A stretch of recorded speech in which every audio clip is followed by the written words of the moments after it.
matin, donc on se retrouve pour une petite vidéo rapide. Je me suis dit dans le dernier vlog que j'allais faire un petite vidéo blabla pour qu'on discute un petit peu des différents formats de livres. Je sais pas si... Je pense que ça s'est déjà vu, je crois que je l'ai déjà vu chez Totili Brune qui en parlait des différents formats de livres. Donc du coup là je sais pas, ça m'a pété, je me suis dit allez hop on va en parler un petit peu de mon fonctionnement suivant les différents formats. Et voilà, vous me dire vous comment vous faites, comment vous gérez, si vous vous servez des trois, si... Tout simplement, hein, qu'on en discute, donc ça appelle à commentaires. Parce que sinon, voilà, les lives, je peux pas faire avec les enfants, hein, c'est très compliqué. Et puis on n'est pas beaucoup, donc je me dis, je vais me retrouver toute seule en live, ça sera un petit peu délicat. Donc du coup, je fais cette petite vidéo et je vous appelle à répondre en commentaire un petit peu pour voir un petit peu votre fonctionnement. Désolée, je vois un cheveu entre les pages du livre, ça me perturbe. Donc du coup, on va parler du format papier, du format e-book et du format audio. Je crois pas qu'il y ait d'autres formats encore pour l'instant. Dites-moi. Du coup, je me mets tout doucement au format audio et au format e-book. Le format e-book, c'est à cause du PLIB, hein, voilà. Le PLIB 2022 fait qu'on reçoit des e-books. Les maisons d'édition sont très généreuses et nous offrent au jury des e-books, et donc on peut en profiter pour pouvoir lire les livres et puis donc potentiellement les mettre dans nos favoris, dans nos chouchous et voter pour eux. Du coup je me suis mis là-dessus. C'est vrai que sur le portable je galère, donc j'ai piqué les lunettes de mon compagnon parce que maintenant il a des lunettes et qui se font automatiquement anti-lumière bleue. Et du coup, j'ai pris ses anciennes lunettes qui se servent plus. C'est des lunettes anti-lumière bleue tout simplement. Et ça m'aide honnêtement parce que je me sers de ces lunettes maintenant pour lire sur le portable parce que sinon j'ai les yeux de suite qui vont pleurer. Voilà, hier soir j'avais oublié les lunettes et j'ai commencé à lire et j'avais déjà les larmes aux yeux. Je fais bon. Ok, je vais chercher les lunettes parce que là ça va pas être possible. Bon, forcément ma fille a hurlé parce que bon, je peux pas quitter parce que je me mets à côté de son lit, mais bon, passons, c'est notre sujet. Du coup, voilà, j'ai les lunettes anti-lumière bleue. Du coup, dites-moi si ceux qui ont des liseuses, si vous avez besoin pareil de lunettes anti-lumière bleue ou si la liseuse est vraiment très anti-lumière bleue et que vous n'avez pas de problème au niveau de la vue. Parce que je pensais m'acheter une liseuse, mais faudrait vraiment qu'il n'y ait pas ce problème-là justement de bousiller les yeux et de faire pleurer. Parce que c'est vraiment mon gros problème, c'est ça, c'est qu'au bout de... Voilà, là hier soir je vous ai dit, j'ai même pas lu 1 minute et j'étais déjà en larmes. Donc n'hésitez pas à me dire ceux qui ont des liseuses si vraiment ça protège un petit vraiment les yeux à ce niveau-là parce que c'est vrai que c'est vraiment très dérangeant ce côté-là.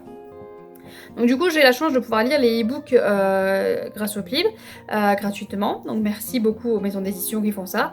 J'ai du coup les audios aussi que j'ai découvert, ça fait 1 an et demi, enfin je sais plus, ça fait 1 an et demi que j'ai dû découvrir les livres audio et parce que j'ai réussi sur NetGalley à avoir des livres audio.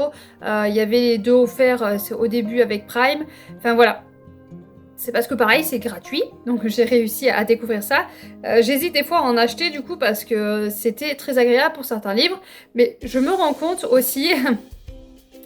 D'où le fait de faire cette vidéo, je me rends compte aussi que niveau mémoire et niveau de ce que je retiens n'est pas pareil. C'est-à-dire, par exemple, je vais attraper le livre papier que j'ai à côté, donc c'est la porteuse de rêve, hein, je viens d'en parler en vidéo. Donc j'ai le livre papier, je vais le lire, je vais le poser, hop, je le repose. Oh là là, attention. Et je vais le lire, je vais le reposer, et je vais potentiellement y réfléchir dans la journée, y penser... je vais me dire, ah j'ai vite envie d'aller y retourner, je vais penser à l'histoire, je vais essayer de construire un petit peu ce qui s'est passé, voilà, je vais y penser. Ça, c'est le livre papier. Ça va me rester en tête, je vais passer par exemple dans mon salon, je vais le voir là sur la table, je vais me dire, ah j'ai envie, mais bon, j'ai pas le temps, mais j'ai envie de l'attraper. Je vais, voilà, dès que je vais y passer devant, ou je le vois, je vais envie de l'avoir entre mes mains et de continuer l'histoire, ou je vais, enfin voilà. J'ai un raisonnement avec le papier qui n'est pas du tout le même avec les autres formats. Donc là, je vais y penser, je vais avoir envie de le prendre, je vais passer devant, je vais le voir, je vais avoir envie de le prendre. Je vais penser à l'histoire tout au long de la journée. Voilà. Par contre, quand on passe au livre e-book, c'est complètement différent. Je sais pas pourquoi. Hein. Dites-moi, n'hésitez pas, vous, justement, de me dire comment vous fonctionnez, comment votre cerveau fonctionne. Si c'est pareil que moi ou si vous comprenez pas pourquoi moi ça fonctionne comme ça. Et je comprendrai tout à fait parce que moi non plus je comprends pas pourquoi moi ça me fait ça. Donc en e-book, j'ai vraiment un autre fonctionnement. C'est-à-dire que je vais lire le livre. Donc je vais être sur mon portable, voilà, je vais le lire. Et puis je vais éteindre mon portable, je vais le poser. Et je vais faire ce que j'ai à faire. Donc en général, je lis le soir, donc je vais aller dormir, si j'y arrive. Et Et c'est tout en fait, je vais pas y penser plus que ça. Quand j'attrape mon portable, j'ai pas le truc de me dire ah bah tiens je pourrais essayer de lire mon e-book. Non, quand j'attrape mon portable, je vais sur Instagram, je vais sur YouTube, voilà, Discord et tout ça, mais je vais pas avoir l'idée d'aller sur le e-book autrement que quand je suis couchée à côté du lit de ma fille en train de lire. Voilà, je vais pas y penser. Et puis l'histoire, c'est pareil, je vais pas penser plus que ça à l'histoire. Ça m'est arrivé une fois avec un livre qui était un petit peu dur et qui parlait d'inceste sur des enfants. Là, forcément, bon, c'est un sujet où forcément ça me touche trop et ça me omnibule automatiquement. Mais sinon, en général, dès que j'éteins, hop, je le pote et voilà, j'y pense plus. L'histoire, voilà.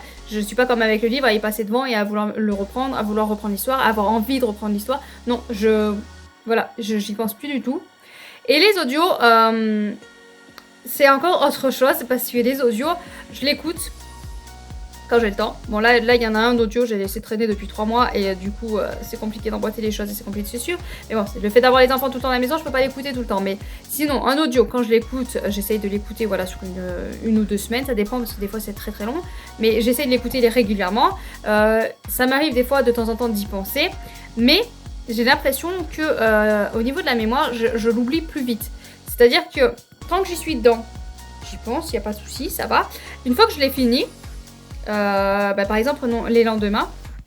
C'est vraiment celui que j'ai le plus aimé dans les audios que j'ai écoutés. Donc je ferai vraiment, voilà.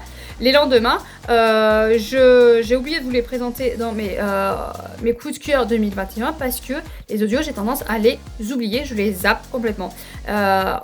Celui-là, il m'a marqué un peu plus que les autres, donc forcément, l'histoire me revient de temps en temps, il y a des petites choses qui me reviennent, des bribes, mais sinon, j'ai complètement tendance, voilà, je les oublie. Quand je vous fais un top et que j'ai eu un coup de cœur sur un livre audio, j'ai tendance à l'oublier, j'ai tendance à vraiment C'est comme si j'écoutais une histoire ou regardais une série, et puis, voilà, après, une fois que tu l'as vu, et tu réfléchis pas plus que ça, ou voilà, donc c'est... et puis, je me suis rendu compte qu'il y a plein d'audios que j'ai écouté et que je ne saurais pas vous faire un résumé. Mais alors pas du tout. Je sais, je suis une mémoire de poisson rouge, donc des fois, voilà, je vous ressors un vieux livre de la bibliothèque, je vais avoir du mal à vous faire un résumé, mais voilà, je vais réussir à vous dire quelques petites choses. Par contre, un livre audio, eh ben, que nenni. Voilà, j'arrive pas à mémoriser les choses. Donc je sais qu'en est gamin, on nous parle de mémoire, donc je pense que j'ai une mémoire visuelle, mais dans ce cas-là, pourquoi le e-book me marque pas? Alors est-ce que c'est le fait que ce soit un écran et que ça me plaise moins? Je sais pas. Donc voilà, donc c'est vraiment pour vous dire mon ressenti au niveau de ces 3 formats-là. Donc j'ai vraiment, bon, j'ai ma préférence pour les livres papier, vous le savez. Les livres papier, c'est toute ma vie, voilà, c'est un bonheur d'avoir un livre papier entre les mains, de le sentir, de le toucher, voilà, il n'y a rien de tel qu'un livre papier. J'ai la chance d'avoir des e-books gratuits, donc je prends des e-books gratuits, et puis pour lire à côté du lit de ma fille, c'est beaucoup plus pratique, parce que je peux pas éclairer la lumière, sinon... Voilà, déjà qu'elle a du mal à dormir, là, ce serait fini. Mais les audios aussi, pareil, j'ai la chance de les avoir gratuits. J'aime beaucoup. Bon, il y a certains narrateurs, j'ai un peu plus de mal, mais j'aime beaucoup. Ça fait avancer des lectures quand tu fais autre chose. Donc, c'est assez appréciable. Mais j'ai pas le même fonctionnement. J'arrive pas à faire marcher le même fonctionnement, la même mémoire, faire travailler pareil mon cerveau pour les 3 formats. Donc, c'est pour ça que je voulais faire cette vidéo pour voir avec vous si vous arrivez à... si ça fonctionne pareil, en fait, vous lisiez papier, e-book ou audio, pour vous c'est pareil, voilà, vous ne voyez pas de différence, ou si vous avez quand même des petites différences, des petites choses qui se différencient les uns des autres. Donc voilà, donc je voulais juste faire cette petite vidéo pour qu'on puisse discuter, que vous puissiez me dire vous comment vous voyez les choses, ou si de toute façon vous lisez que sur du papier ou que du e-book et les autres formats, vous n'en avez rien à carrer. Voilà, n'hésitez pas à me dire si vous faites les 3 formats, si vous en faites qu'un, et comment vous voyez la chose. Donc voilà, donc c'est une petite vidéo blabla, vite fait. Je sais pas si vous avez tout compris ce que je voulais essayer de vous dire, mais je tenais à faire cette petite vidéo parce que je me suis dit, tiens, t'as des idées en tête, t'as des choses qui te font réfléchir, et pourquoi pas réfléchir ensemble, pourquoi pas partager. C'est l'objectif de la chaîne, à la base. Donc voilà, donc j'essaye de partager. Je sais que c'est pas très clair parce que de toute façon, je suis une personne pas très claire quand je parle. Souvent, quand je dis quelque chose, on me regarde, j'ai rien compris ce que tu dis, voilà. Donc ouais, non mais c'est ma vie, c'est pas qu'en vidéo, je vous rassure, j'ai du mal à m'exprimer et j'ai du mal à me faire comprendre, que ce soit en vidéo ou dans la vraie vie. Voilà, donc je reste moi-même nature. Nature, voilà, je sais pas du cinéma en vidéo, je suis comme ça. Donc bon, au lieu de dériver encore n'importe quoi que je vous filme, je dérive. Sur ce, je vous laisse. Donc comme je vous ai dit, n'hésitez pas à laisser un commentaire. Hein, c'est l'objectif de la vidéo. Ce que vous pensez des formats. Et puis comme d'habitude, hein, faites de bonnes lectures bien sûr.